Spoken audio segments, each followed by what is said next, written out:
భారత విమానయాన చరిత్రలో అపూర్వ ఘట్టం ఆవిష్కృతం కానుంది. అమెరికా శాన్ ఫ్రాన్సిస్కో నుంచి బెంగళూరుకు తొలి ఎయిర్ ఇండియా విమానాన్ని అందరూ మహిళా పైలట్లే నడుపుతున్నారు. మరి కొన్ని గంటల్లో విమానం బెంగళూరు చేరుకోనుంది. ఎయిర్ ఇండియా అత్యంత దూరంలో నడుపుతున్న తొలి వాణిజ్య విమానం ఇదే కావటం విశేషం. శనివారం శాన్ ఫ్రాన్సిస్కో నుంచి బయలుదేరిన AI-176 విమానం సోమవారం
5 బిజినెస్ క్లాస్, 195 ఎకనామిక్ క్లాస్ సీట్లు.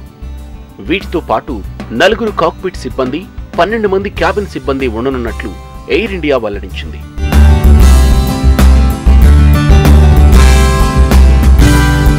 ప్రపంచంలోనే అత్యంత సుదూరం నడవనున్న వాణిజ్య విమానం ఇదే కానుందని ఎయిర్ ఇండియా ఓ ప్రకటనలో తెలిపింది. శాన్ ఫ్రాన్సిస్కో నుంచి బెంగళూరుకు 17 గంటలకు పైనే ప్రయాణం ఉంటుంది. ఇక శాన్ ఫ్రాన్సిస్కో భూమికి ఈ చివర ఉంటే బెంగళూరు మరో చివర ఉంటుంది. వీటి మధ్య దూరం సుమారు 13,993 కిలోమీటర్లు కాగా 13.5 గంటల సమయం తేడా ఉంటుంది.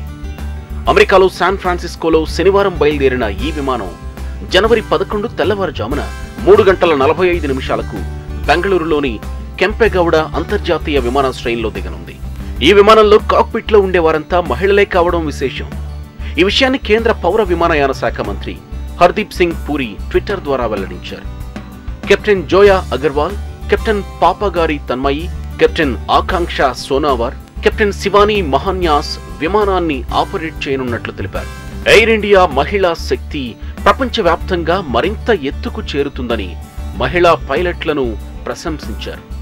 వారిని అభినందిస్తూ ట్వీట్ చేశారు.